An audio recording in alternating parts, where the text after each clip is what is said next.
તો કેમ છો મિત્રો, તમારું સ્વાગત છે મારું ડેલી બ્લોગિંગ સિરીઝમાં। તો આજનો સવારનો જે રૂટીન છે એ ખતમ કરી દીધો છે એન્ડ ત્યાર પછી હું રેડી થઈને નીકળી ગયો છું આઈટીઆઈ માટે। તો નાળા પર આવીને જોયું તો રિક્ષાવાળા આપણી જ વેટ કરતા હતા। ત્યારબાદ રિક્ષામાં બેસીને હું નીકળી ગયો છું આઈટીઆઈ માટે એન્ડ મૂછમોડા સર્કલ પર આવીને આપણે શિવાજી મહારાજના દર્શન કરીને હું આ જેવી જ આગળ ચાલતો હતો એવું જ પાછળથી એક ફ્રેન્ડ મળી ગયો।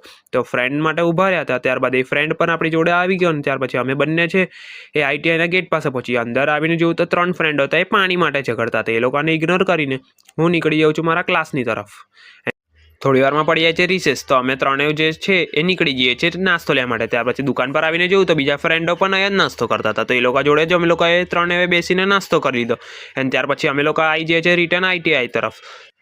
ત્યાર પછી ક્લાસરૂમમાં આવીને જોયું તો કોઈ બધા દેખાતું નહોતું। ત્યાર પછી કઈ ગયા એ બધા તો ખબર નહીં। પછી બાજુના ક્લાસમાં આવીને મેં જોયું તો આ લોકો તો અહીંયા જ હતા, એ લોકો મસ્તી કરતા હતા અને આ બે છે એ પંજો લડાવતા હતા અને આ સાઈડ પર જે મારો ફ્રેન્ડ છે એ ડ્રોઈંગ કરતો હતો।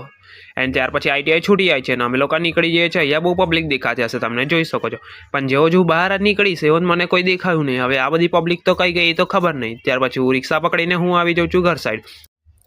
ઘરે આવીને જોયું તો મમ્મી પણ હતી, તો હું એન્ડ મમ્મી છે એ આજનું ખાવાનું ખાઈ લીધું। ત્યાર પછી હું એ જે ગેમિંગ કરી લીધી થોડી, અને ગેમિંગ રમ્યા બાદ ત્યાર પછી આજનું જે કામ છે એ ખતમ કર્યા બાદ અને પછી સાંજ હતી તો સાંજે મમ્મીએ ચા નાસ્તો પણ તૈયાર કર્યો હતો। ત્યારબાદ મારી જે ફિશને છે આજનું ખાવાનું નાખીને જે આપણો આજનો બ્લોગ છે એ પૂરો થાય છે।